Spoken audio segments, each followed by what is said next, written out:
শেখ হাসিনার যারা ভক্ত অনুরাগী রয়েছেন, আওয়ামী লীগের যারা লোকজন রয়েছেন, তাদেরকে যদি আপনি ধাক্কা মারতে মারতে বঙ্গোপসাগরে ফেলে দেন, দেয়ালে পিঠ ঠেকিয়ে দেন, তাহলে তারাও ঠিক ৭১ সনে যে কাজগুলো করেছে,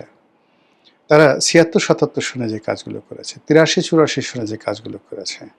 ঠিক সেম কাজ, অথবা ধরুন ২০০৪-৫ সনে তারা যে কাজগুলো করেছে, ঠিক সেম কাজ তারা যদি আবার এই সময়টাতে শুরু করে, আমরা এই সমাজে কেউ বসবাস করতে পারবো না। এই জন্য হয় কি যে অনেকগুলো গুরুত্বপূর্ণ বিষয় রয়েছে, সেই গুরুত্বপূর্ণ বিষয়গুলো নিয়ে যতটা সম্ভব খোলামেলা হালকা আলাপ আলোচনা করলে অনেক সিরিয়াস বিষয় সেগুলো খুব স্বাভাবিক হয়ে যায়। এখন ধরুন শেখ হাসিনার আগমন নিয়ে আমরা সবাই তার পক্ষের যারা লোকজন যারা আছেন তাদের কথা শুনে আমরা সবাই মানে কারণে অকারণে আতঙ্কিত হচ্ছি, আগ্রহ হচ্ছি। তিনি কি প্লেনে আসবেন, না পায়ে হেঁটে আসবেন, তিনি কি ত্রিপুরা দিয়ে আসবেন, আগরতলা ত্রিপুরা দিয়ে আসবেন, নাকি সেই আমাদের লালমনিরহাট, বাংলাবান্ধা, রংপুরের ওই সীমান্ত দিয়ে আসবেন,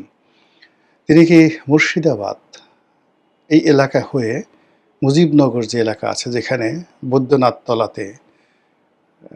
স্বাধীন বাংলাদেশের মন্ত্রী পরিষদের প্রথম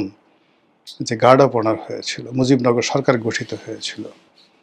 তো সেখানে সেই বৈদ্যনাথতলায় কি তিনি আসবেন, নাকি সিলেটের যে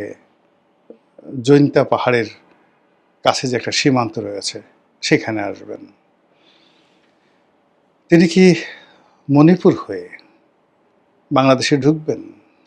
নাকি যশোরের বেনাপোল হয়ে ঢুকবেন, নাকি প্লেনে করে সরাসরি ঢাকা এয়ারপোর্ট আসতে পারেন, সিলেট চিন্তা করবেন যে বাংলাদেশে তিনি আসবেন। তো প্রতিবারই তো যেটা হয়, সিলেটে তিনি যে কোনো শুভ কাজ করার আগে হযরত শাহজালাল রহমতুল্লাহ আল্লাহের মাজার জিয়ারত করেন। কাজেই তিনি দিল্লি থেকে সরাসরি সিলেট এয়ারপোর্টে আসলেন এবং সেখান থেকে হযরত শাহজালাল রহমতুল্লাহের মাজার জিয়ারত করে বাই রোডে তার লোকজন সহকারে ঢাকা চলে আসলেন। আবার উল্টো হতে পারে, তিনি বললেন যে না, প্রতিবার তো হযরত শাহজালাল রহমতুল্লাহ আল্লাহের মাজার জিয়ারত করি, এবার হযরত শাহ আমানতের মাজার জিয়ারত করব, সেখান থেকে আসবো এবং সেখান থেকে চিটাগং হয়ে বাই রোড এখানে আসবে। এর কারণ হলো চিটাগং সবসময়ই আওয়ামী লীগের জন্য একটা টার্নিং পয়েন্ট এবং আওয়ামী লীগের অনেক কিছুর অভ্যুদয় হয়েছে চিটাগং থেকে বা চট্টগ্রাম থেকে। কাজে সেই চট্টগ্রামের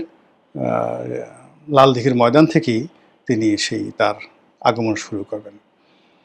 এ সকল কথাবার্তা যখন আলোচনা আমরা করি, প্রতিপক্ষের মনে ভীষণ রকম যাকে বলা হয় রাগ তৈরি হয়, ক্রোধ তৈরি হয়, ক্ষোভ তৈরি হয়, আতঙ্ক তৈরি হয়, বিরক্তি তৈরি হয় এবং তারা মনে হয় যে যদি পেতাম তাকে এখনই ১ মিনিটের মধ্যে ফাঁসিতে চড়িয়ে ফেলতাম।